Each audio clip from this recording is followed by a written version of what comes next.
forcing yourself to only see success in wins also creates room for disappointment.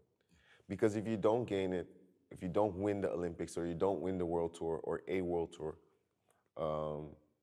does that make you less of a person, less of a man? But you got to understand in that process, you might have lost the game, but you gained experience, and that's a win. And once you understand that, I feel like there's nothing that can hold you down or stop you.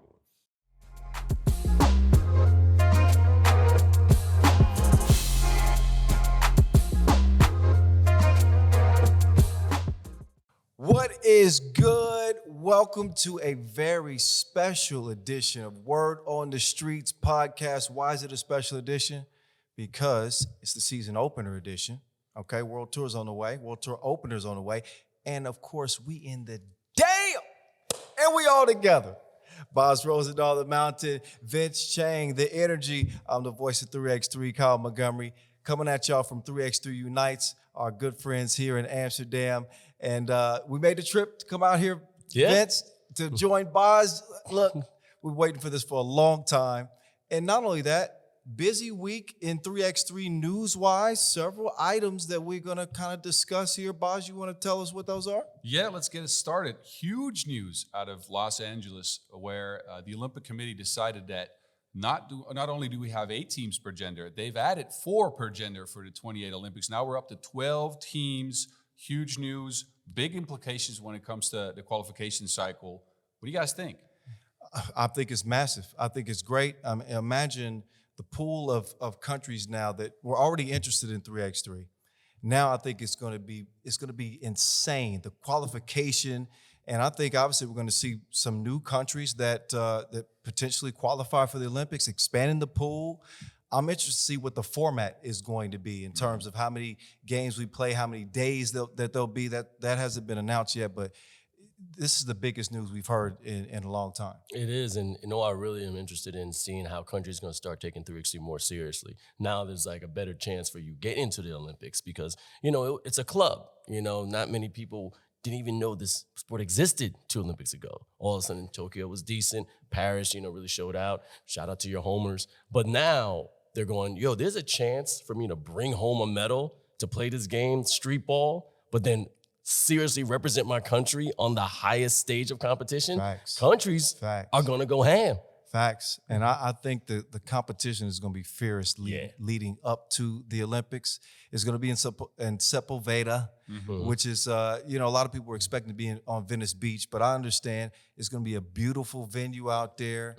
Can we just press fast forward? What are we, 4 years away? The process. The journey, man. You got to get the journey out. And that's what I'm very curious about. Look, how is FIBA 3x3 going to capitalize on this news, right? How are they going to try to get all these countries that are now trying to invest more to get to the Olympics because there's more spots, more opportunities? How are they going to get those involved in our pro circuit, both on the men's and the women's side? I'm curious about, the Olympic qualification cycle that has been about a year's process in the last 2 Olympics. It might be lengthened to 2 years. I hope it is because I've enjoyed that process thoroughly. And then, like you said, what's the format going to be? We played in one pool of 8 teams per gender in the last 2 Olympics. Now with 12 teams, it's probably not going to be one pool. What do you think? I mean, I got some ideas about this, but initially I said, okay, it's going to be probably handled like a Europe Cup. So we'll have 4 pools of 3 teams, top 2 advance to the quarterfinals. That's what I assumed, but hell, it's the Olympics. I don't know. I don't think that's going to be enough games, right? So that pool of 8 came with a lot of games played, a lot of people viewing those games, and I think that's what the Olympics is about, right? Experiencing a new sport that you maybe not have heard of. Yeah. You come to the game, you get you enjoy it. So I think they're not going to go 4 pools of 3. Would be my guess. I think they're going to go 2 pools of 6, but wild prediction. Who knows? 2 pools of 6 would be insane, though. Think about that, because them boys are going to, and ladies are going to be tired. Those are going to be a lot of games. Facts, but I like the idea of having to play every team in the pool phase before you advance. I'm used to it. I know with an expanded pool, maybe the format changes, but I like the idea of seeing you have to go through everybody to earn your way to the next stage. And with the new format, who knows if that's going to be the case or not. If we get 12 teams in one pool, we might have to have like a 2-week tournament. Yeah, well, we ain't gonna stop. But yeah, that was the biggest news for sure, and that's a tip of the cap to FIBA 3x3. That's a tip of the cap to the league. It shows that the interest for the game is growing. The fact that we can expand to a 12-team field, that means people are enjoying 3x3, and this is going to be long-standing in the Olympics. This is a great sign. So let me be the first to get some hand claps to 3x3 and the prospects of the future for the game at the Olympics. But that wasn't the only big news this There's week. more. We had a challenger in China, Baoding. Yes, we had the Baoding Challenger. Several teams qualified from that. But first of all, Shinagawa became the first ever Japanese team to win a challenger. Shina who? Shinagawa. There you go. Hey, Put respect on that name. I guess we better start recognizing that name because I was shocked to see them boys win, honestly. But they played well. They played very well. Look, Jan Demsar, MVP, stepped up his game tremendously from last year. I saw his work ethic in the offseason. He was here in Amsterdam for a camp. He improved his shot. He improved his drive, led the squad in scoring. So that was really good. And this was without the Asia Cup explosion from Ryo Ozawa, because he only averaged like 3.8 points per game. He didn't do much in that tournament, and they still won. And they beat some decent teams as well. It's true. I love Ozawa. I was a little disappointed, especially coming off the Asia Cup where the man scored 20 points in a game. Now I'm expecting big scoring efforts from me. But never mind that. Shout out to Shinagawa. They played really well. And even though Demser won MVP, I actually like Samardzic. Samardzic was hooping in that tournament. And they went through some dogs to get there. I'm still like, yo, Shinagawa? Yeah. And we'll see them on the World Tour, and they earned a spot to Marseille. So they play in Marseille, and both Lehman and Miami also qualified there. So I think that's the news coming out of Baoding. Happy this Challenger season has started this early. This is a little warm up to the World Tour opener. Some other news, there was a Ulaanbaatar Super Quest in Mongolia. Out of that, Ulaanbaatar qualified, and a team called Bayan Karkan, I think. If I spell Bayan Karkan, I would say it's a very difficult name. It don't matter how you pronounce it to me, Boz. I don't know who that is. Well, this is actually a team that, so the Ulaanbaatar split themselves into two teams. Yeah. So Ulaanbaatar East and West. They beat the team with the Archer on it. So they're not a bad squad. So, well, you got to prove yourself on the tour, though. I mean, challengers are one thing, but it gets the big dogs. Guess how you're gonna do. So both those teams actually qualified to Chengdu. Okay. So we'll see them out there. Some other news: Team Doha qualified to 3 Masters out of the Qatar Basketball Federation 3x3 League. So they're going to be in Marseille, Ulaanbaatar, and Hong Kong. Okay. All right. It's news. It's news, man. It's news. And I got one more. A new Serbian team popped up on the radar. Very new. I have no clues on the squad yet because they have not listed any players. Team Vracar, and they've gotten 2 performance slots to Amsterdam and Chengdu. And my guess, and this is not based on actual information, my guess is they might have gotten the 2 spots out of the Champions Cup. But because otherwise I wouldn't know where the performance slots would come from. So they're going to be in the dam. They're going to be in the dam. They're going to be in Chengdu. And you withheld this information from us while we were studying and preparing for the show. Shame. You dropped it on us. Shame. Out of nowhere. Shame. You hit us out of left field with your news. I have to try to surprise you guys and wake you guys up a little bit. At least say breaking news. Like breaking news. Well, breaking news would be knowing the players on the squad. Now I have no idea. I just know their name, Vracar, and they have 2 spots. We'll see them in action early, though, so we'll figure out who they are and what they can do. All right. Here's some other news. The World Tour opener in Utsunomiya is on the way. I'm getting ready to catch my flight in I don't want to date this, but in a few days, we'll be out there in Utsunomiya. Me and Boz will be on the mic calling action.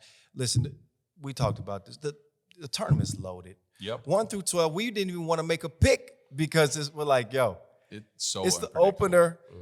I could make a pick, but I'll make some predictions. My main predictions for that weekend will be that you and me are going to be eating a lot of gyoza and are going to be eating a lot of ramen. Facts. And besides that, all these teams are good. We know this. This is the top 10 teams in the field with some teams from Japan added as well in the qualifying draw. And look, I'm not going to say who's going to win. Who's had the best preseason? I don't know. First look at a lot of these teams. So I'm going to stay away from the predictions. I'm just going to say I'm very excited for the season to finally get going. Boz, you can't stay too far away from the predictions because this show is going to be somewhat of a prediction show. We're going to pick our preseason World Tour final winner. Yep. We're going to pick our preseason MVP. We're going to have a top 5 power rankings. Oh, yeah. So you better be ready to get your predictions. I'm ready. But I got some more news before we get there, though. Oh, yeah. I got a little bit more news. These not breaking news, though, right? It's not breaking news. Oh, okay. All right. So as far as teams and personnel, I got two things. One, a new team from China popped up, Team Shanghai.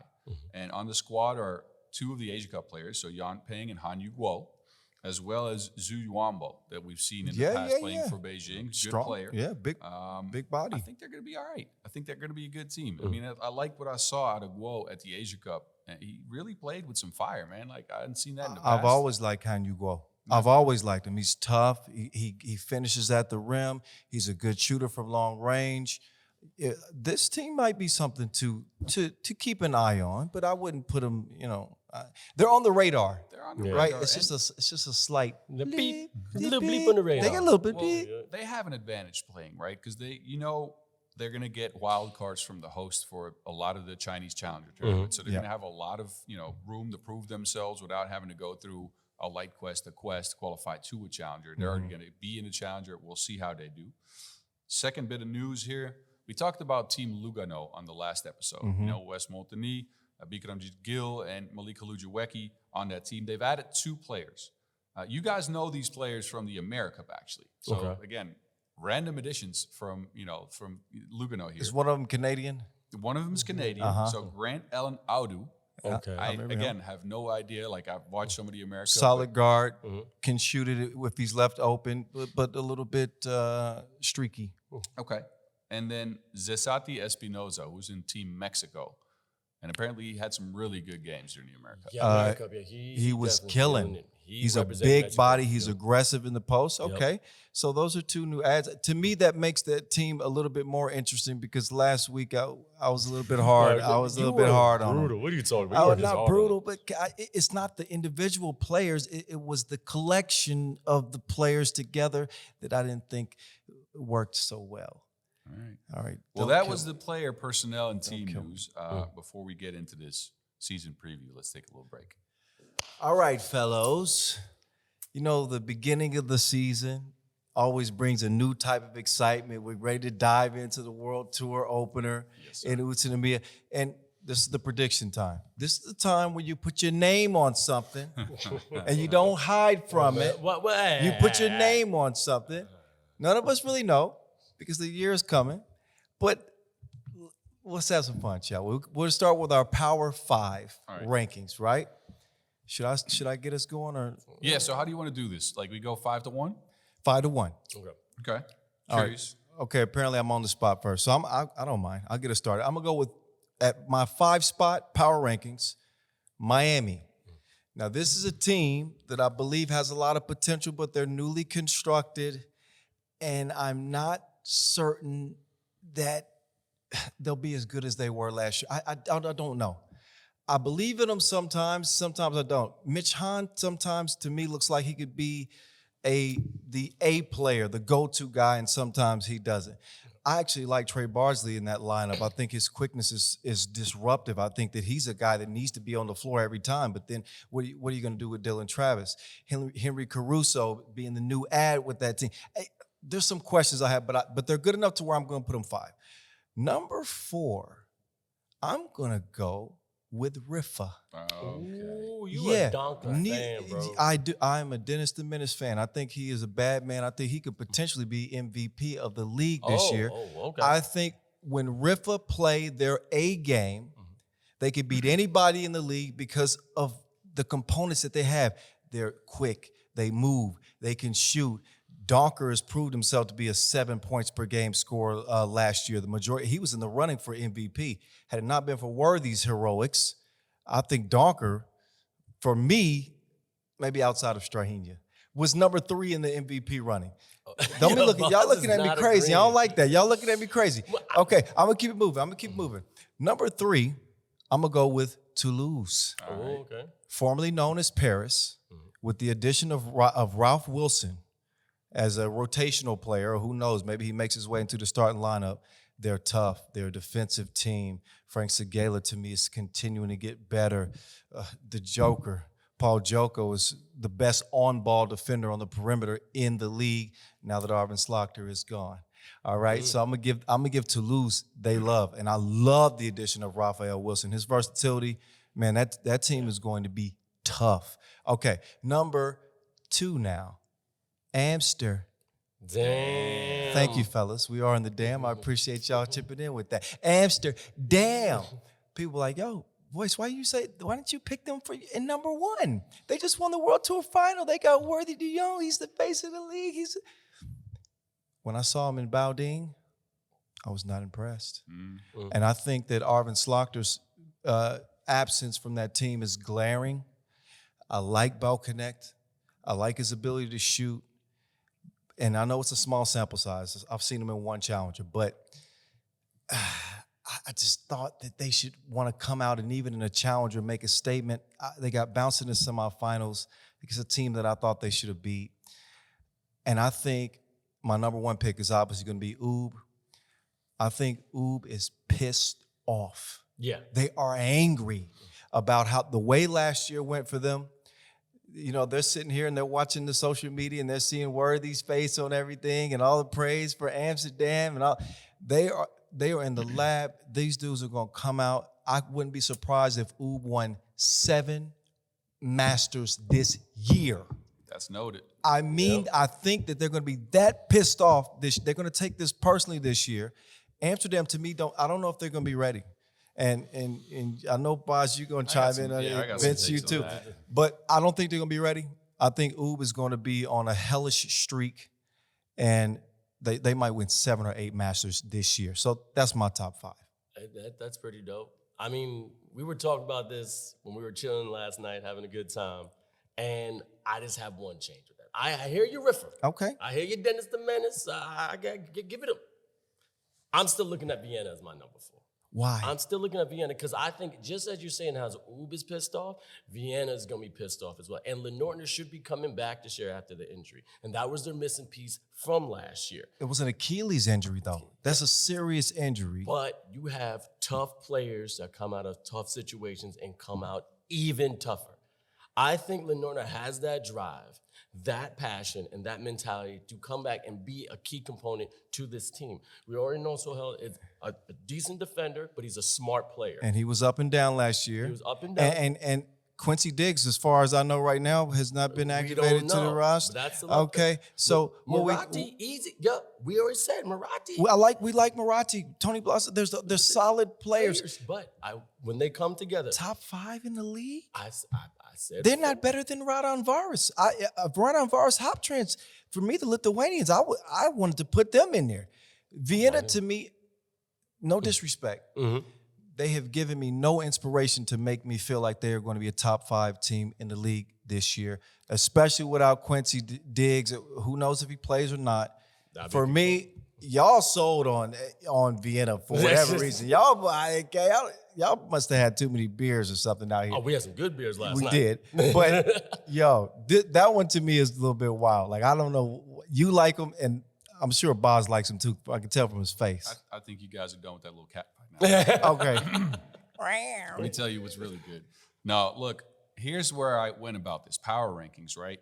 I think a lot of teams have gotten worse. I think certain teams have remained the same. I think maybe only one team has improved out of the top contenders, in my opinion. Look, I think you could say Miami has improved, but I think their changes to the team are so significant, and it's going to take some time for them to get adjusted to each other. I think, look, the unit that played at the end of last year with Bardsley, Hahn, Travis, and Parrott, I think they work well together. I'm not sure how many times we're going to see them as a unit to perform in any Masters. I think they're going to, have a steady dose of Caruso in there. Kelly, we'll see. I don't know. It's going to take a little bit of time for the team to come together, in my opinion. So I'm not picking them in my top 5, even though I'm they're questionable for 5th spot. Yeah, okay. Riffa, you think they got better without Revort? You said Donkor is a 7-point per game guy. In this iteration of the team, he needs to be a 9-point per game guy for them to win. Well, let's not act like Vervoort was a steady member of the team last year. At least he scored about 5 points per game. And let's not act like there hasn't been dissension in that lineup between him and Forts. They have to make a pick. And I love Must-See TV. I actually like Must-See TV on the team. To me, he's a little bit more dynamic than Forts. And when he's shooting, he can shoot it just as well as Forts. But I still don't mind Forts on that team. I don't mind it. Hey, listen, they are going to be nice. It took them a long time last year to get adjusted to that lineup. You know, first tournaments they played were all, look, only on the Masters, right? I think 6th, 9th, and 6th in that lineup last year. They ended up winning 2 challengers in that lineup, but that was kind of at the end stretch for one for them to get adjusted to. A lot of teams right around that time were in their Olympic prep that weren't a part of the challenger cycle. I think they can be good. I think they need a lot of scoring out of Donkor, who is not getting younger. They need a lot of miles out of all the bodies because De Valk is still not back from injury, right? So they only have 4 players now. And to add to that, preseason, they played everything with Vervoort. So now they have to get readjusted to playing without him if he's not on the roster. And he is not yet on the roster. He's not on the roster for the opener. So I think they're not going to be as good at the start of the season. We'll see if they can improve. So also didn't pick them into my top 5. I went as follows. Rouden Vars, top is 5th for me. I think they have stayed the same. I think they worked hard in the offseason. I liked what they were doing last year. The only thing I would like to see from them is I want them to stop playing as underdogs. I want them to expect greatness. And they always have a little bit of that underdog mentality in them where they have the players to compete and be one of the best teams in the world, but they never act like it. They never come out like that. Yeah. If they get that this year, they could be a team to really watch out for. But I would say this. We never saw Worthy de Jong play the way that he played at the latter half of last season. Those last 3 tournaments, he's averaging 9 points a game. Yes. And they didn't have Pukelis because he had a child. He missed the last 2 or 3 tournaments. They serious. Yep. If Worthy de Jong comes in on the streak that he left last season in, Rozendaal Vars is not only a top 5 team. To me, they're a top 3 team. Oh, there you go. They're that dangerous. True. All right, so going 5 to 1 now, right? So I think 4, I've put Amsterdam. I think they are going to miss Arvind Slachter something fierce. Look, he was not only a player that filled multiple roles, multiple spots on the court. He was a good shooter, but he was also the coach on the court, right? What I expected, and again, small sample size, what I expected from them in Baoding was a different approach to the game, a switch of styles, right? Not the methodical ball screen heavy offense that we've seen over the years from the Dutch teams. I expected them to play like they played last year at the Wuxi Masters, speedy, a lot of 2s, get Bouknecht involved. Now, Bouknecht had back spasms, so maybe that had something to do with it. But I didn't sense that new style anywhere. They just went back to the stuff that they'd been doing. So I don't think they've gotten better. So I got to take them down a few notches. So you going to say that here in the damn? Hey, you going to say that in the damn? I might get criticized for this. Can you give me a second? Look, predictions are something else than hope, right? I like it. Predictions are something else than hope. I hope they're going to be number 1. But I need some honest predictions here. 3, y'all must have forgot, especially you, that Vienna won the Europe Cup in this lineup. The Austrian team with the players they have now minus Lenortner. So I'm talking, Kaltenbrunner, who's still very young and improving every year. Wow. Murati, who's a very good player. Sonel, who you said he was up and down last season, he got adjusted to the game after not playing basketball for years and doing fighting, right? And he got better at the end of the season. That's okay. And Blazon, who also had to adjust for his first true season in 3x3 in years. I think they're going to be better. When do you move into your new place in Vienna? Did you just got a place there, right? Because you sound you sound like a homer, like you're in Austria. I think they're going to be good, and I'm not even going to be. That's what I say for Boz. Boz has this great. They're not a bad team. I know they're not a bad team, y'all. But you're not giving them the credit they deserve. Think about when they really come together. They are dangerous, and now they have the conditioning to last. What did they do after winning that magical European championship? I agreed. Not much. Nothing. Not much. But the atmosphere was incredible, and they played great. Kaltenbrunner played the tournament of his life.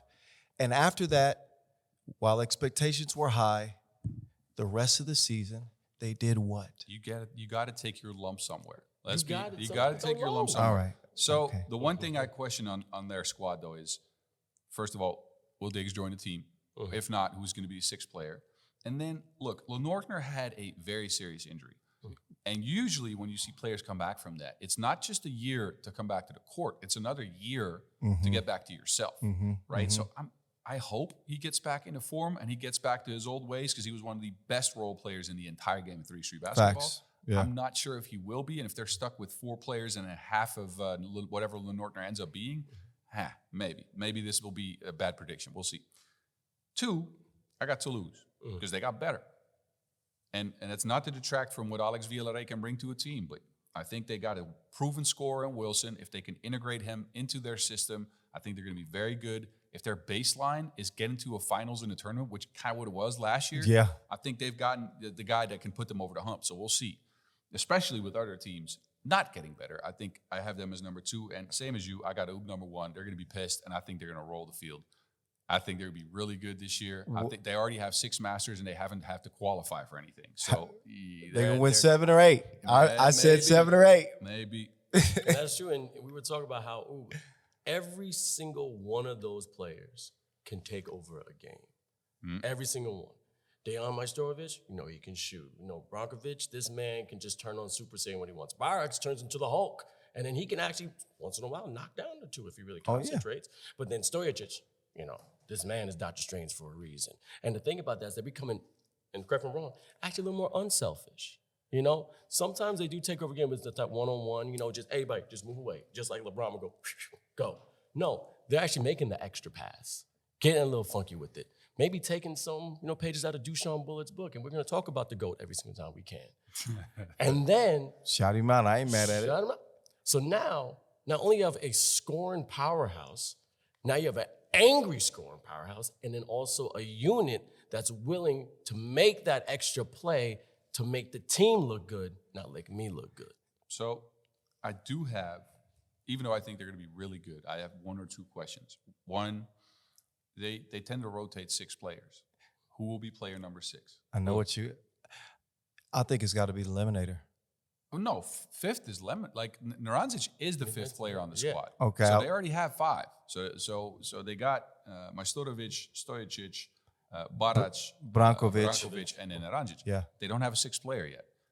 And that was Stefan Stojacic last year, right? So we'll see who that is going to be. I don't think it will be Stefan Stojacic. I think it might be a different player.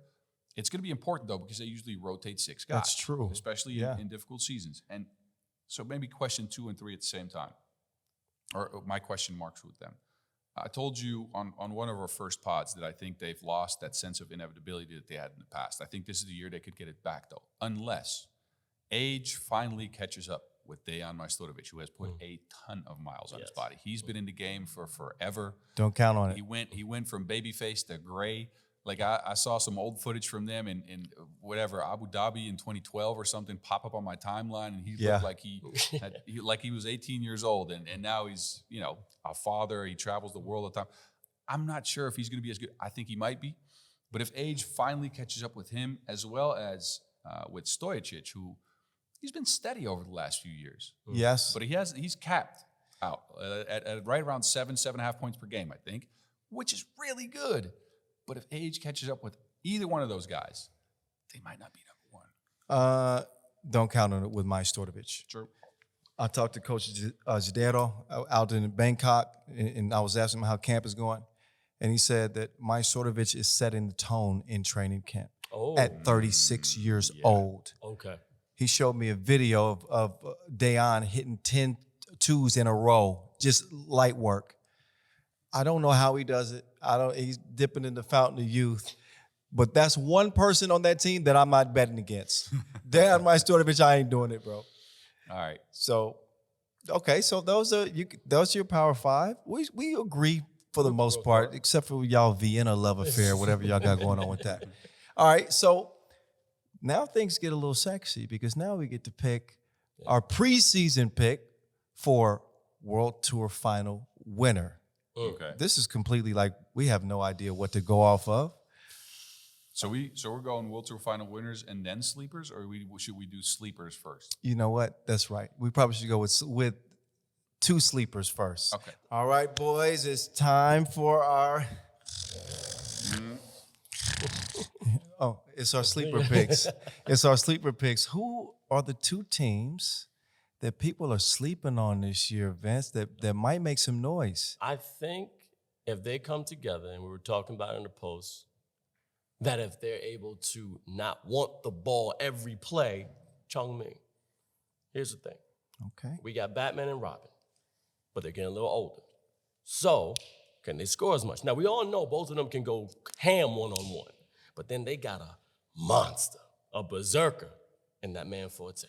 Bully ball. Cameron. This man averaging 8.3 points a game. Problem. Now, all ones, not 1-2. Problem. He don't step behind that arc. No. But that is a slow screen because all you did explain to me, the offense does slow down. Yeah. However, when we're all 3 of them on that court, they're going to have to say, look, that may be Carmelo, that may be Durant, and that may be, I'll say Allen Iverson, just to say, all of them want to shoot that ball. Yeah. Just saying I'm just saying they all want to shoot the ball. Okay. Got to be able to say, hey, these 3 plays, Mas Manas, we're going through you. The next 3 plays, Forte, we're going to you. Mieses, you do what you do. Now, we got Chang, and Wu, and Asian role players. They will clean up the missed shots. They will go for the, dive of the basketball to keep the possession. Mm-hmm. But I think they could be a sleeper this year if they can learn to be together and not want to be in the light all the time as scorers. You 1 for 1, because that's one of my sleeper picks too. Okay. Who's the number 2? Next one, people are going to look at me and I'm going to go, don't! London. Homer. Oh, but I like that. That's a sexy pick. Don't! I like them too. Okay, but tell us why. Now, we talked about how Huffman's not there no more, right? And they're supposed to be there. Now, I think Butler is that replacement. He's a hooper. He knows how to facilitate. DeRozier's has experience now. He's getting better and better. He's a young cat, by the way. People don't realize he's in his 20s. Yeah. And you know what? And I talked to him. He talks like a young guy. He has the energy. And I think now he has that experience. Okay? We were talking about Deion George before, how he's getting older. But people got to realize when it comes to 3x3, wisdom is key. Facts. You got to be smart. You got to play smart, not hard in 3x3 because then you tire yourself out. Now, Pierce, I'm not going to lie. I don't know a lot about him, but from what I'm hearing, He can shoot that thing. he can shoot that He thing. can shoot that and thing. What does every USA team need? A shooter. Facts. A shooter. Now, Trey Barsley, yes, can knock it down, but you got to sacrifice the defense to the size. Pierce can be that. Now, Hamilton, now we got something a little stronger. Yeah. We got a strong boy on there. So Yeah. let's see what he can do I like in the it. midi. I like the So squad. I'm thinking London and Chang may show you something. They But may I- be sleeping. But I think Boz he's got an argument for you Okay. on why London, because he's been saying, did they get better or did they get worse? Look, they lost 2 great players in Huffman and Caruso, right? First of all, not just players though. Huffman is also the mastermind behind the offense. He's also the guy working the system, FIBA 3x3, like knowing when to qualify, where to go, pick his spots. And he got his team into the World Tour Finals based off of that. This is going to be the first time these young cats are going to be alone in handling their business, not on the court, but also off the court. Add to that Ashley Hamilton, 36 years old, lives in the United Kingdom, as far as I know. He's on UK soil. He's not on US soil, which means they never practice together. So how are you going to perform?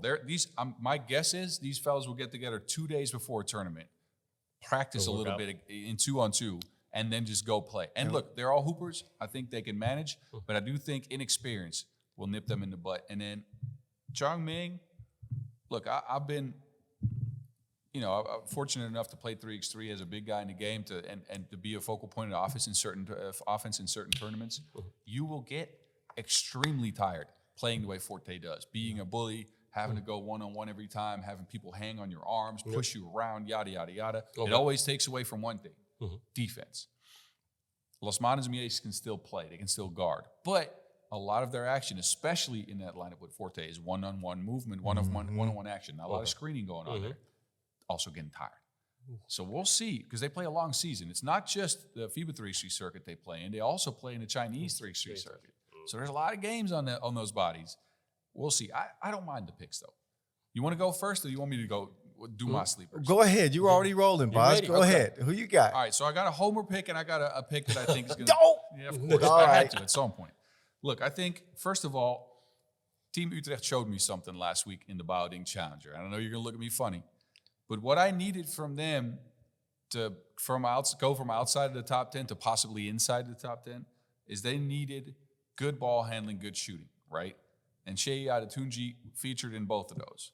Now in Bouding, he shot 43% on twos, which is an improvement on last year. He also averaged close to 4.5 points per game, which is a huge improvement from last year. He added some muscle, he added some strength, he looked comfortable. He hit a game winner. I think that goes well for his confidence. So as they round into shape, because, certain people were still getting there on that squad. Right. Won't name any names. But Well, I'm certain going to people name were some still names. working their way into 3x3 basketball shape. But as they round into shape, I think this could be a team that's dangerous because they beat Chang. They beat Las Manos Mieses. No Forte, though, but they beat that team with team basketball, good screening, as long as they can get the shooting right, not just from Shea, but also Norbert Telissen. I think the pick and roll game with Agassi worked really well. Di Meo being kind of that father figure as well as a facilitator on the court works well. I think they will balance out. And I think, again, because a lot of teams, in my opinion, have gotten worse, I think there's a chance for them to sneak into the top 10. Now, go ahead. You respond first before I get my second pick out. All right, boss, listen. Utrecht is not going to be a World Tour final team this year. Dimes looks like a father. But no disrespect, but you were talking about how there was a certain player that wasn't in the 3x3 shape that we're used to. Dimes didn't look in the best 3x3 shape to me. And to me, he would be the centerpiece of that team. Thelison didn't look great. So you can tell me all you want about Adetunji and his improvements there. That's great. But for you to pick this as one of the two sleeper teams that could actually shake up the league this year? I think they could sneak into that top 12. They're at 15th as we speak. All right. He has confidence in his people. We already know that. I've heard enough. You guys enjoy the rest of the podcast. All right, so I'll get my second sleeper pick out here.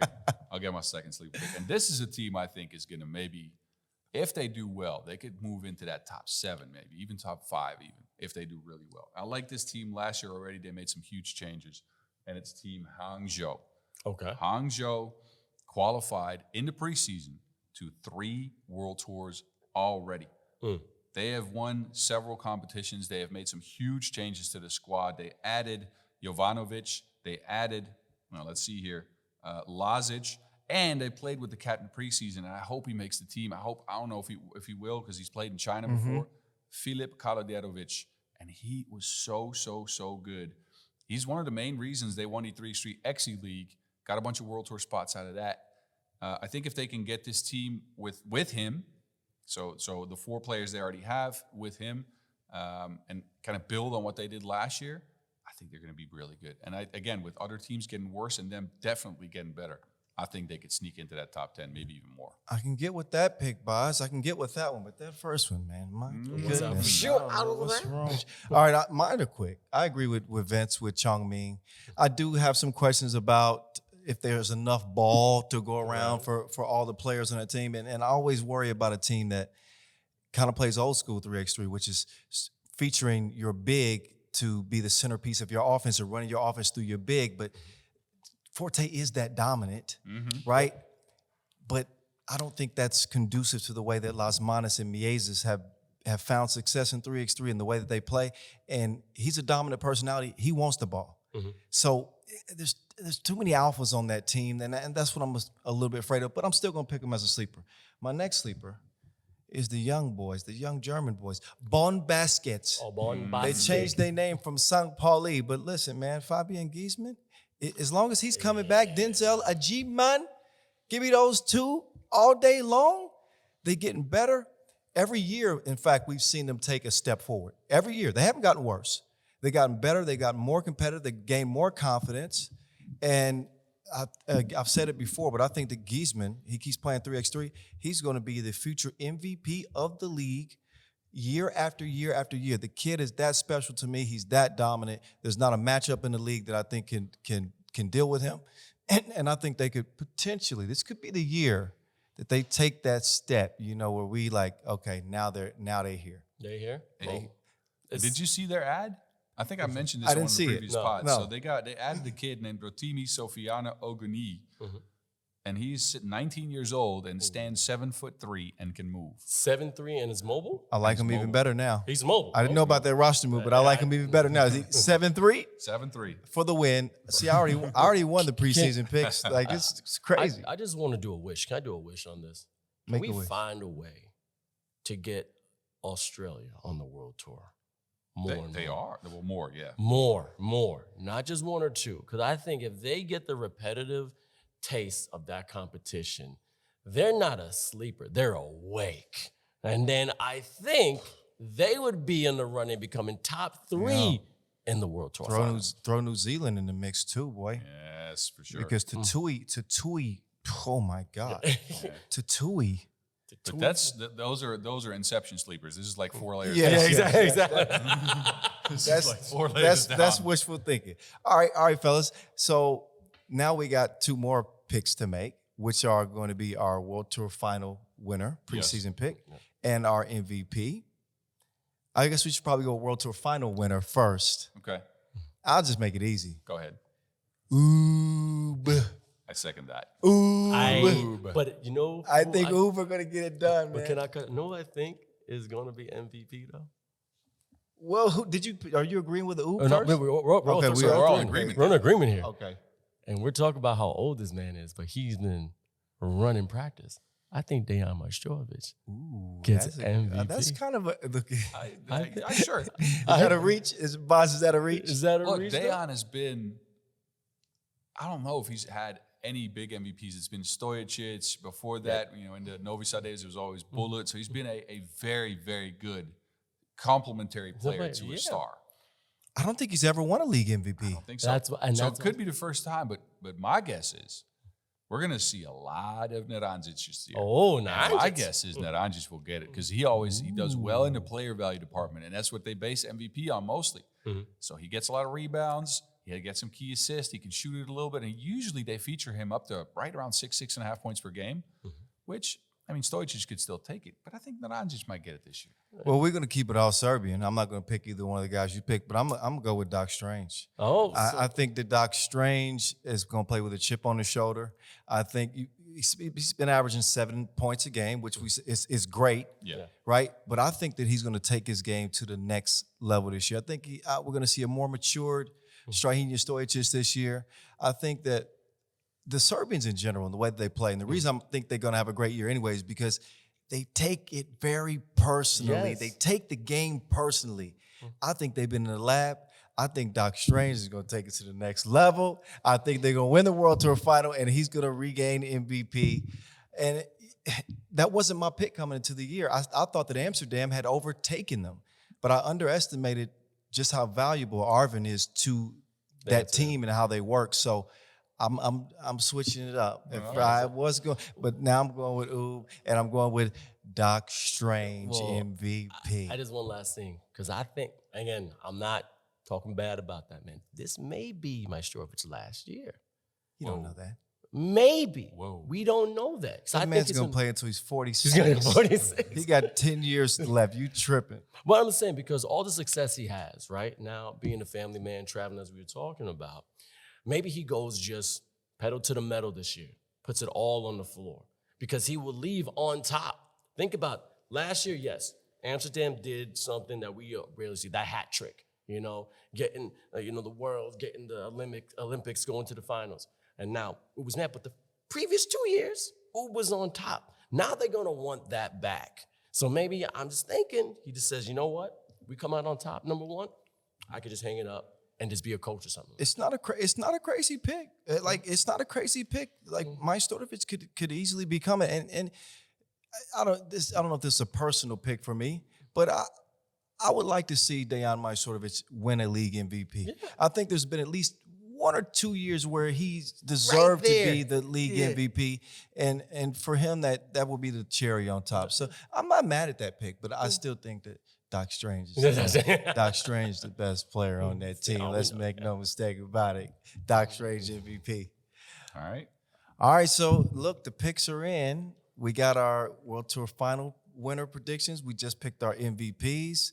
But you know, last year's MVP, he happens to live here in Amsterdam. Damn. You know we weren't gonna come here without getting a sit down with Worthy de Jong, hype Worthy, to hear his thoughts on the upcoming season. And that's what we got for you here now. Worthy de Jong, reigning MVP of the Olympics World Tour. You're the golden boy right now. I'm interested to know how you're approaching this new season, if your goals have changed, and then we'll get into the tough questions later. But first, thanks for the time, man. Appreciate it. How you been coming off vacation? And then we can get into how you think about the upcoming season. Vacation. I mean, it was a slow year. End of the year at least. I took it down a notch, put the ball away. Actually didn't do anything. So just enjoyed my time with the kids and stuff, Yeah. and really took an off season. And I saw on the gram you were in South America. You said your first time back home in 25 years. 25 years. Wow. Yeah, it was pretty crazy. So, I mean, excited. We did some researches and figured out where I come from. So it was fun. All right, so we are now, we got another 3.5, 4 years until the next Olympic Games. I'm always looking at the gram, and I saw an interview, and you were talking about your trajectory at the Olympics compared to Steph's. Born on the same day. No, listen, normally when somebody compare themselves to Steph, you're like, hey, chill. But no, it made sense. Born on the same day, against the same opponent, both hitting game-winning shots. I saw the parallels, but I also heard something else. You said it'll very likely be his last Olympics, and it'll very likely be my last Olympics. Yeah. Do you have any idea how many hearts you are breaking when you say things like this? Tell me it's not so. I mean, I'm just being realistic. You know,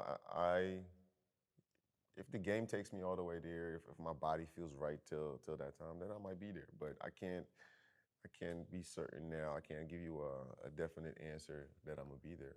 That's just, I mean, that's how I feel right now. I'm gonna take it year after year, and then we'll see. But If we you get still there, we feel get. good?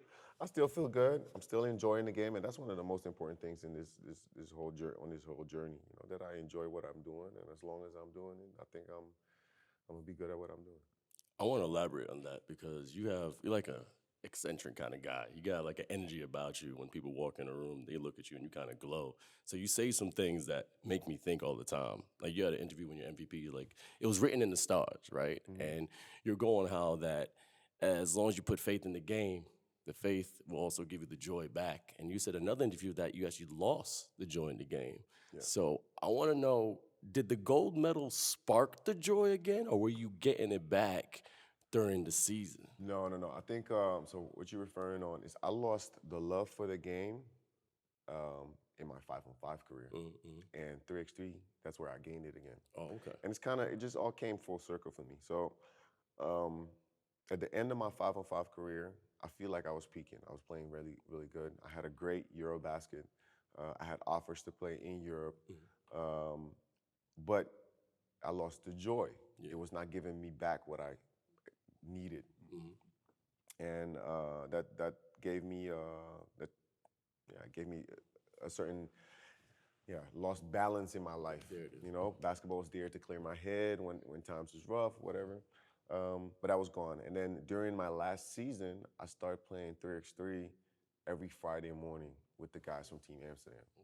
Okay. And before I go to practice 5-on-5. So I would go there, play a little bit, joke around, and it sparked a little something. And they've been asking me since 2017, 18 to join 3x3, but I didn't feel like it was time yet. And I guess this is the moment. This is why I got called. Not by them per se, but just in the journey and in everything. This is when they called me and they're like, you know, I think, Worthy, this is your time to go. And then I transitioned, and as soon as I got there, I mean, you were there for the first tournament in Utrecht. I enjoyed every step. And the thing is, like I said, it came full circle is because where I found the joy of the game in street basketball when I first started, I found it again at the end of my career. And it kind of sparked a new level again. Life. Yeah. Like you're in a new chapter, and now the four wise men. You guys, congratulations again, one more time, getting to go. You know, Jan, Van der Horst. But now, one of them are leaving, Arvin Slaughter. Now, I want to know your personal relationship with him, because I talked to Boz, you know, the mountain over there. When you're in 5-on-5, it's like kind of all alphas going at each other. You're in the locker room, cool, but with 3x3, it's on like 4 or 6 guys, and you guys are doing everything. So what's that brotherhood like was with Arvin Slaughter, and him leaving, how's it making you feel? Well, the thing is, I've played with Arvin since 2010, 2011 season. That was my second season playing 5-on-5. And that's when we won our first chip together. And for some reason, every time we came together, we did something special. And it was in 2011, we won the chip in a triple overtime finals game, game 7. So that was already special. And then the next year we won the cup, the Dutch Cup. The year after that, we won another chip. We went 10-0 in the finals, so we didn't lose any game, another special moment. Then we qualified for Eurobasket for the first time in like 26 years together. Then we win our first game at Eurobasket. So like every time we came together, there was like a certain level of chemistry, a certain level of camaraderie, and also culture that we brought together that created these moments. So, I mean, when I crossed over to 3x3 and he was a little earlier, it just made sense. You know, it just made sense, and I think we feed off each other really well. So with that said, you fed off each other really well, but one of the biggest news stories of the offseason was that Arvin is now done playing 3x3. How glaring will his absence be? Because his game doesn't speak as loudly as yours on the court. He does a lot of those things that are subtle that the average fan doesn't recognize just how important they are. So he doesn't get the acclaim, but the people on the team know how valuable he is. And now you're kind of coming into a new generation without having him and his leadership and his experience on the team. How much of a challenge do you think that's going to be? And how much do you think it'll affect you, especially early in the season? The thing is with, you know, Arvin is he's a well-experienced player that holds a lot of value to each team he's in. He has helped us to become the team that we became, the way we got successful. But in that sense, he also laid down a foundation which we can continue building on. Me and him, we've been building a type of culture over the years that we've played together, which now a pillar or a piece, you know, stepped away from the game.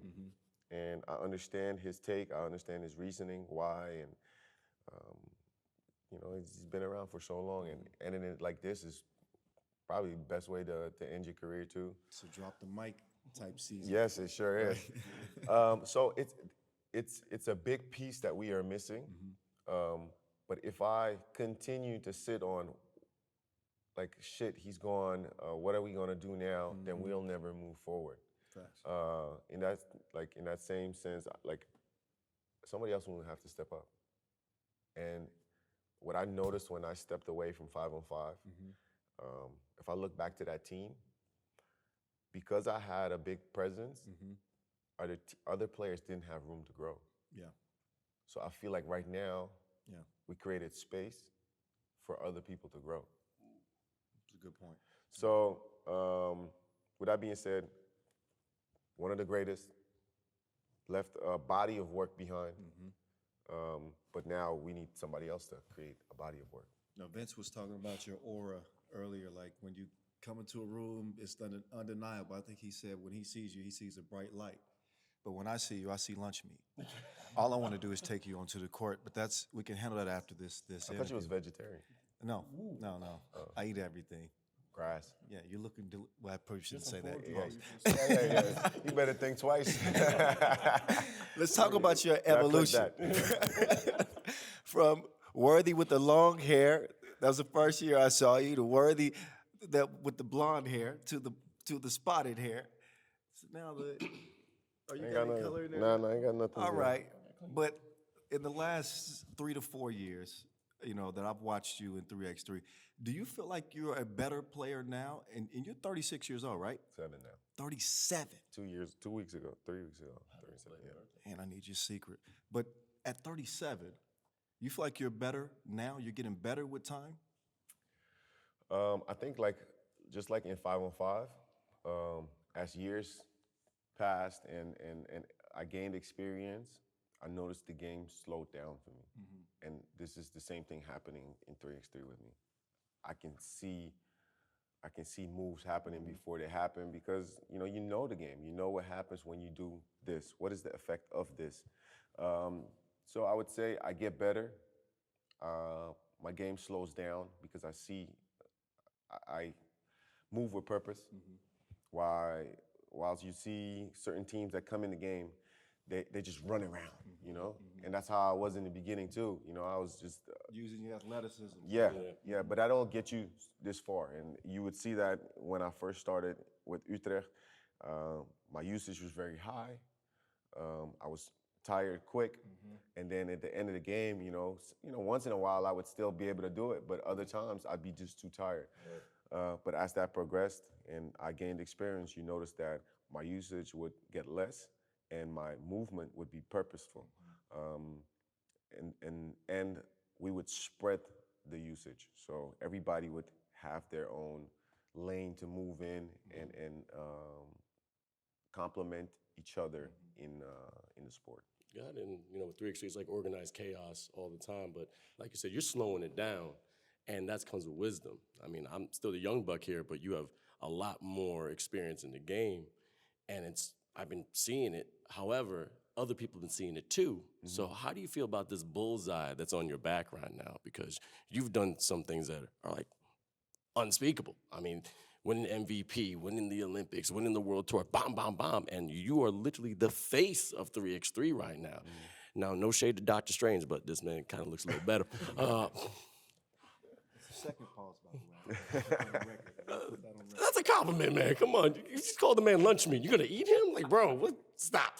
Anyway, with that kind of, are you feeling the pressure? Do you feel the bullseye on your back, or you just walking your lane to your path?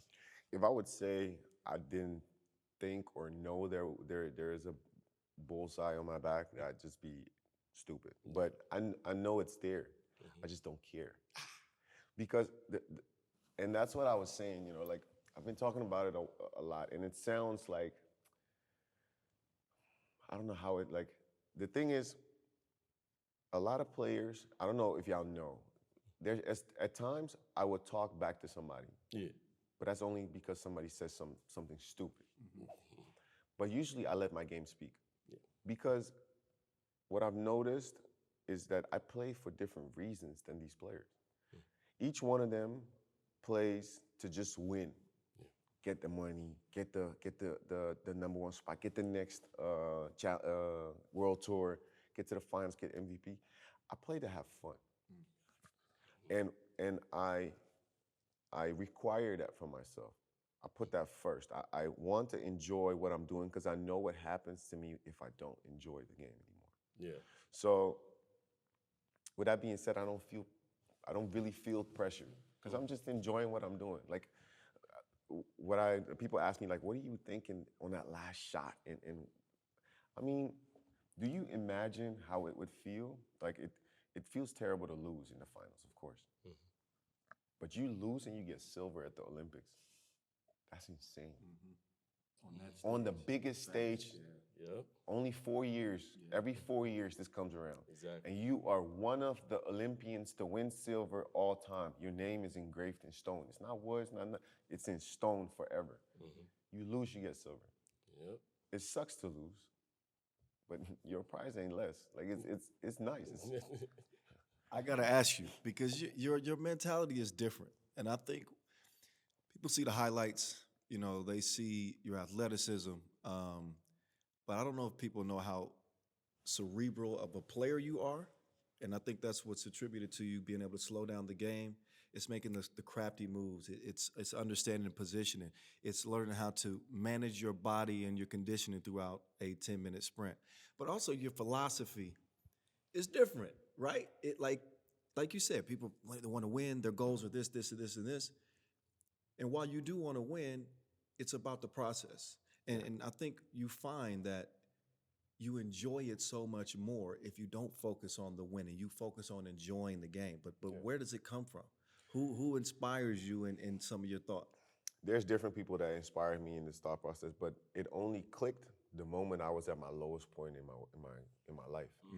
When I was at such a low point where I didn't think that me was like I was at value for others, that I was more a problem to others than value. That's when I hit rock bottom, and I was on the cliff. I was on the bridge to end it, or to end it. So in that process, once I got out of that, all the tools that I've heard of and learned only clicked. That's when it clicked, and that's when I started to be in the process. And understanding that within the process, there's so much wins, there's so much gains, and once you accumulate all of them, that's when the success comes out. Like that's when you win the Olympics or whatever, because forcing yourself to only see success in wins also creates room for disappointment. Because if you don't gain it, if you don't win the Olympics or you don't win the World Tour or a World Tour, does that make you less of a person, less of a man?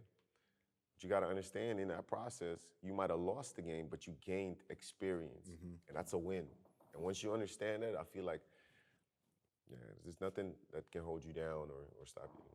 All right, you didn't name anybody that inspired your philosophy. Well, I mean, No, but I'm I get sure- you. I get you. But I'm I mean, sure Kobe has Kobe? that. Kobe has that a lot. Who else?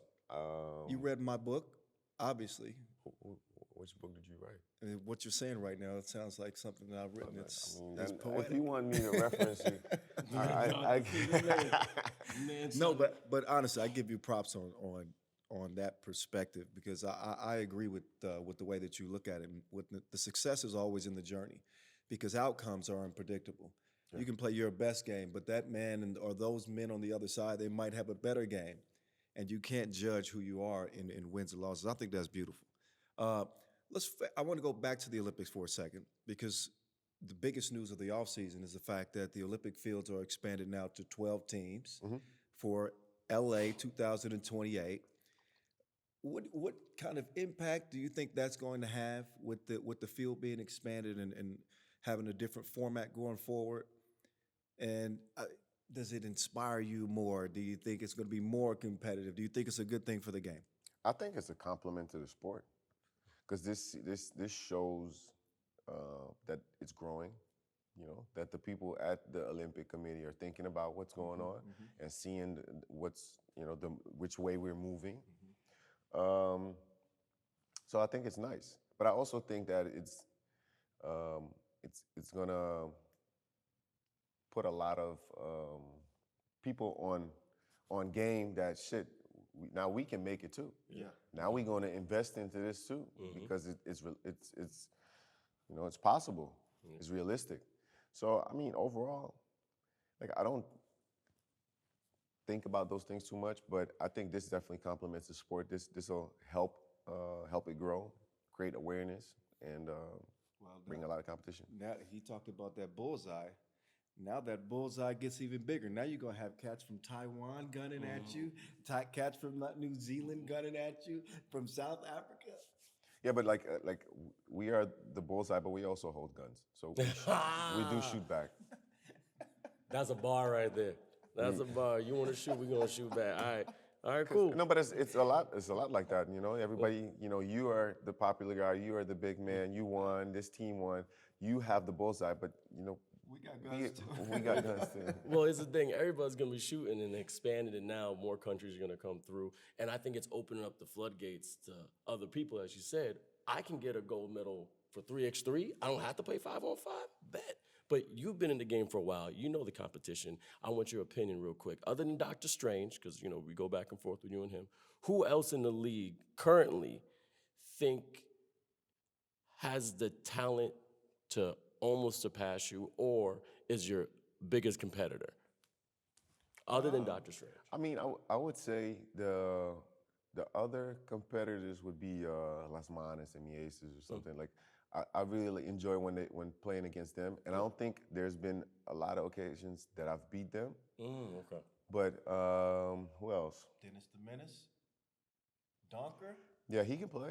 I mean, I've known him from 5-on-5 too, so he. Bukelis, the Lithuanian.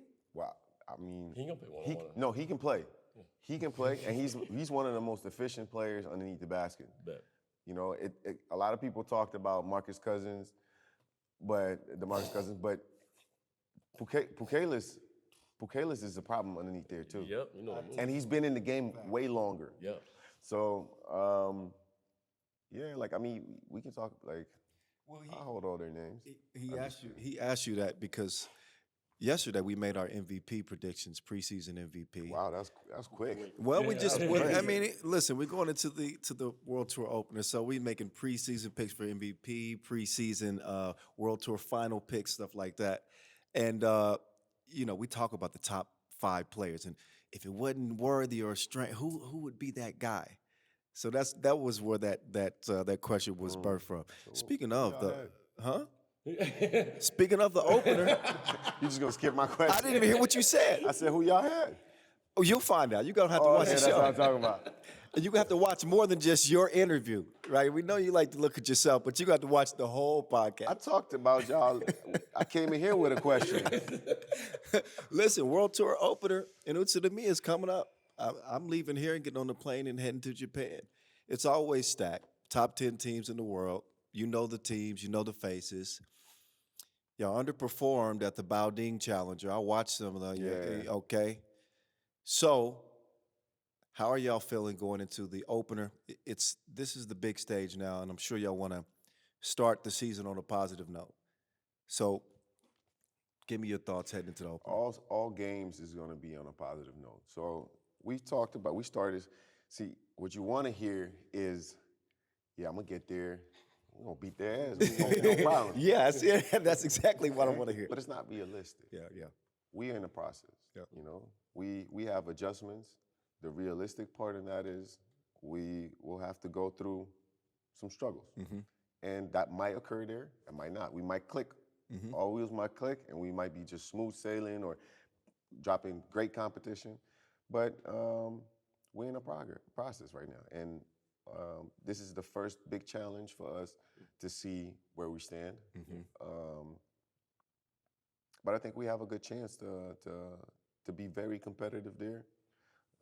And in the journey of it all, have fun.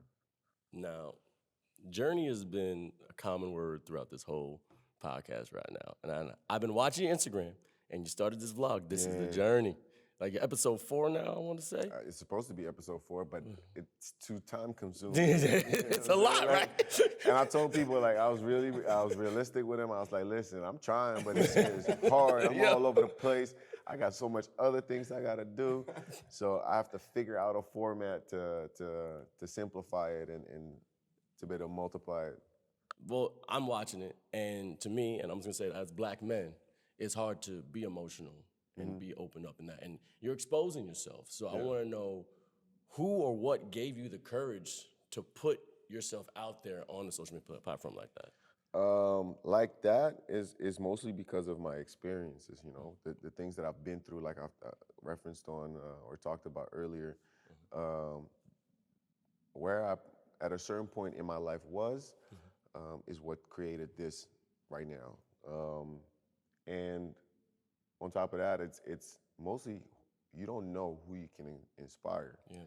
And you just referenced it when you said, black men don't like to talk about their feelings and stuff. It's opening up right now. Like there's a lot of people doing that now because, we only have so much. And at a certain point, you crack, and that's where I was. I cracked, and then I was like, okay, this is the end. you don't want to have people to go that way. Yeah. You want to open up a space where you can talk about this and can talk about depression or your struggles, because within your struggle or your recovery, or however you want to talk, however you want to say it, could be the tool for somebody else to get out of. Yes. So yeah, I mean, within that, share. Well, I want to open up the door for you to give some thoughts, because I know you watched the podcast, and before we got on camera here, you were trying to debate with us about some of our Takes. Mount Rushmore, our picks, and the most No. clutch in the game. Now the camera's on. You make your argument, and All I was we'll win. saying, look, you guys talked about Mount Rushmore. I gave y'all Mount Rushmore. I just thought that the separate part when y'all started talking about the clutch part Yes. was about, the last couple of years or whatever. Just, who would you give the ball to now? And you guys picked somebody where I was like, the maestro. The maestro. Since I've been here, in all occasions, it's been clutch. At the highest stage. Yes, your body of work is unquestionable. Is that clutch? So I was questioning, how would you pick that? See, you got to remember, I've been calling the game now for 11 years. Yeah. So, as incredible of many performances we've seen from you, you've made some shots that still I'm like, yo, how did the man do it? I've seen Mike Str33ts, while it wasn't at the Olympics, I've seen him hit the most unbelievable shots over the course of 10 years, falling out of bounds, hands in his face, in big moments. So it was more a longevity thing.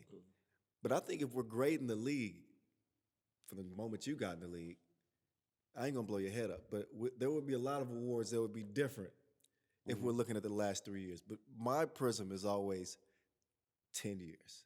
So you clutch. You all right. You're a decent player. I'd pick you up maybe.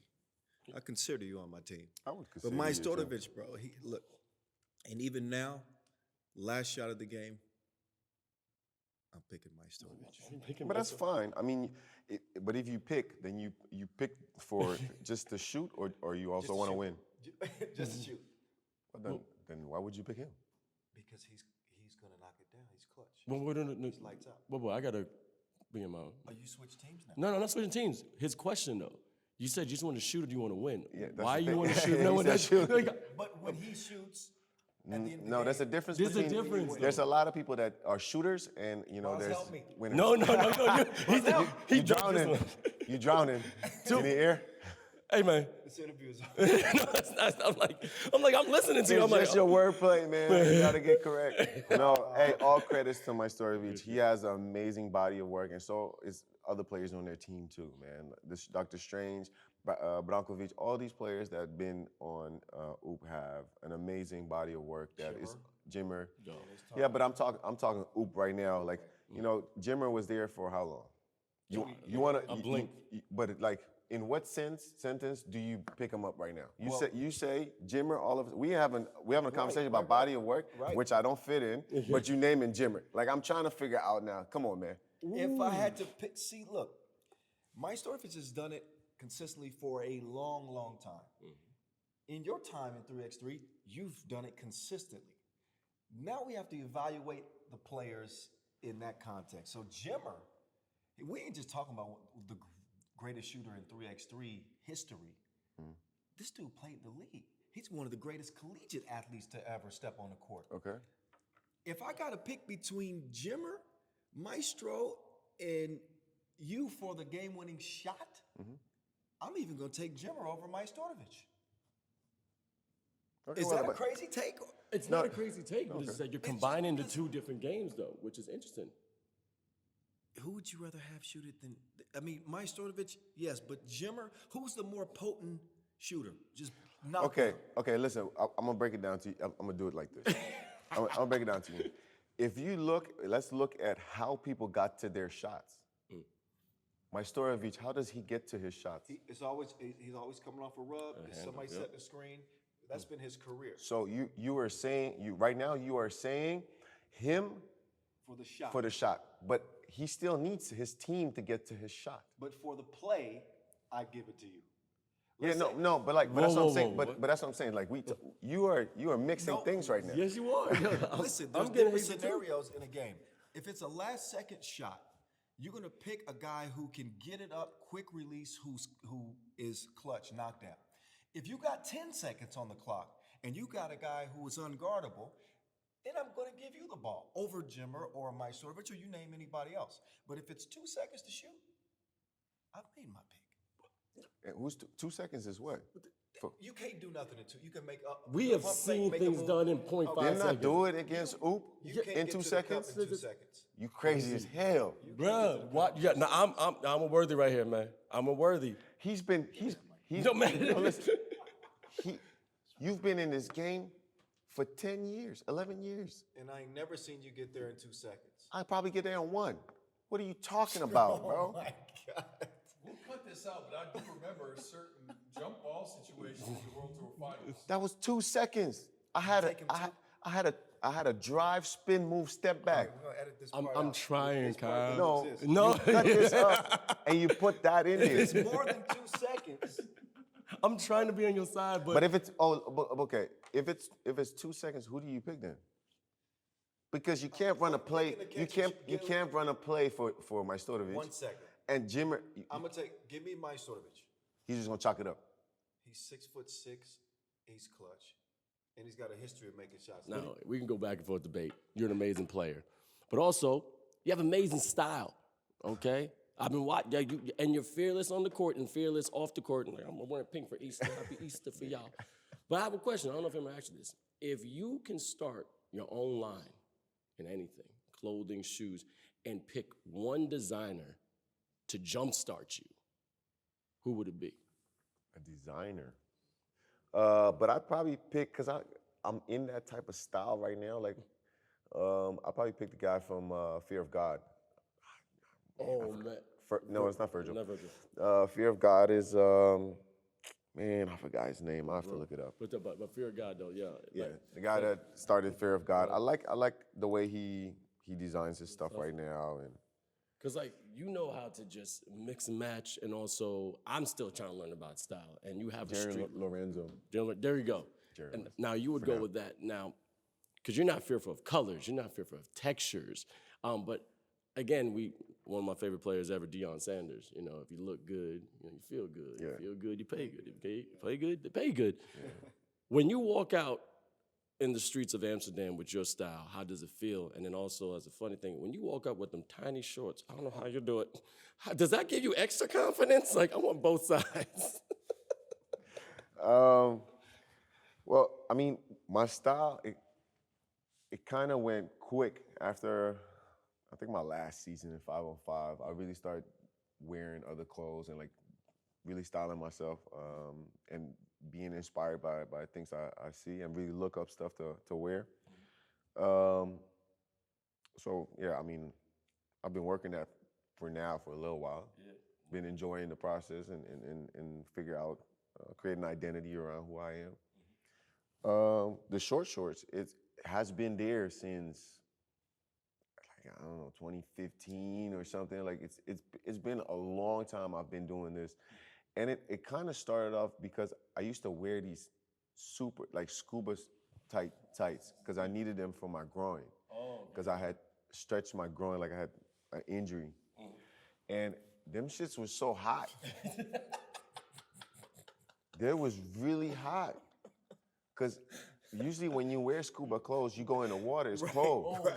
And them shits was, they was like vacuum sealed, you know? So these legs was vacuum sealed. So I used to just flip them and I have the shorts tucked in them. And that's how I started it.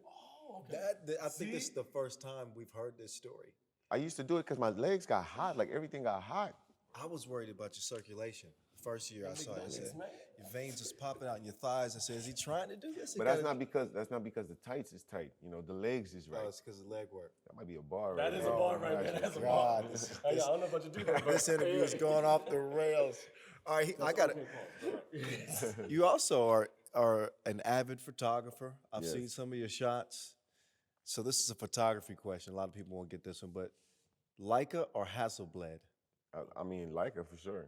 I have one right here. Sony or Right. Canon? Sony. Okay. You like the Sony color Yeah, science. no, I like it all. The Sony, I like how fast the fast autofocus, the color. I mean, everything works. Okay. All right. Okay. All right. Vince, I was going to ask you another one. Go ahead, Vince. I forgot. You know, sometimes I like to leave people on cliffhangers, and you left us with a cliffhanger. There's a rumor of an autobiography coming out. Yeah. And that's going to be your story. Can you hint on anything that's going to be in there, talk about a little bit, or if you want to keep it secret, it's your personal business. But to see someone like you and your trajectory, your lifestyle, and I'm going to keep saying your aura, I would want to read that book. I've read some great books, like Trevor Noah's book was great, Born a Crime. I'm reading Matthew McConaughey's book right now. But someone like you, you know, The Journey with Worthy, I mean, what can you talk about the book right now if you can? Well, we're still in the process of it. I'm supposed to get the first chapter soon, so I haven't read anything yet. But the author, the person that's writing it, his name is James Worthy. Oh, really? Get out of here. Yeah, And that is insane. All and right. he's a Dutch writer, and he wrote a couple books now. He won Sports Book of the Year last year. But he's a great writer, and when they first came to me, the publishers, when they first came to me and asked me to do a book, I was like, why? You know, I felt the relationship with an autobiography that I have is like people retire and they're old and they write a book or whatever. So I didn't see the purpose of it. Yeah. But then I talked to some people and they were like, you know, you never know who you might inspire while you're still playing. So why not? And I've always talked about how I missed capturing my journey. Everybody knows me from the Olympics, but nobody really knows what a person or anybody, an athlete, has been gone through to get there. Word. Not everybody gets to that last shot, but everybody goes through the trials and tribulations and whatever. So I would like to shine light on that and be an inspiration for others. And I think with the autobiography, that's what we're trying to capture. We're telling my story, but it should be able to inspire another and give them tools to put in the shed so they can, you know, help themselves when they're down. Yep. The gold medal was it was something to it was the beginning, middle, and end of everything. You know, it's I said it a couple times during one of the talks that I did. Is like the last whistle at that game was also, it was the whistle to finish the game, but it was also the start of something new. Yep. And with everything that came after that, it created a platform for me to be able to help others. Because I think that's the only value the gold medal has, to help others. And trust me, you're a living legend. That's the thing. Creating an autobiography while you're still in the game, still making history. You know, a great quote is like, the top of one mountain is the bottom of another. Yeah. And you're still climbing. Like, I'm trying. I see the fit. You can still get up there. No, I'm trying. I'm conscious of my transition between basketball and everything that I'm doing around it. You know, I'm paving a way so at a certain point I can transition into my other careers. I was lucky to find my passion twice. You know, I found basketball at some point, but then I found photography and storytelling in the other. And I've been talking about it recently, or at least it came up to me. During this journey, I also found my purpose. And I think that's starting to get clearer for me every time. Once you can see it and really grab it, I think that's when everything is gonna really flourish. And it's right now it's trying to give, create something. And that's beautiful.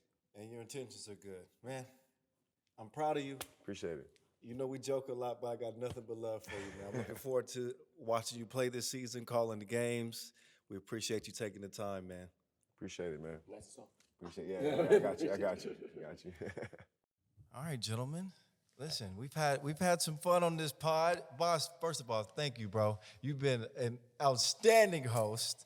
We having a great time, and it ain't over with yet. Nope. We got to get out in the city tonight, me and Whoa, Vince Chang. same. You got baby duty. I know I you got your baby duty. dad I got duty. the barbecue to prep for tomorrow. Yeah, the barbecue Oh, was yeah. dope. Yeah. But I just want to thank both of you, my big brothers. As a young buck on this podcast, you guys helped me be the man I'm supposed to be, but also helped me come out here and enjoying 3x3 nights. Get to see your city. Got to see your hometown too. yep, I Malden. A lot of history. We got to the bunkers and we had some amazing seafood. Never had smoked eel before. Delicious. Of course you do. And we had some great sushi last night. Shout out to 3x3 Unites, man, for allowing us to borrow the facility and do this podcast. We wanted this to feel big. We wanted it to be special because it's the world tour opener, and Boz accommodated us. I always got a special part in my heart for the Dam. Y'all know that. I don't play no favorites, but I got some favorites. There's a reason why I keep coming back to the Dam. You understand? So we're going to enjoy the night. Make sure you guys follow us on social media at Word on the Streets. Replace the E's with threes. You understand? You can find us on iTunes, Apple Podcasts, Spotify, and YouTube, of course. Y'all can find us everywhere. Remember, Word on the Streets. Replace the E's with threes. For Boz, I'm Kyle. That's Vince from the Damn. Holla. World Tour opener coming up soon.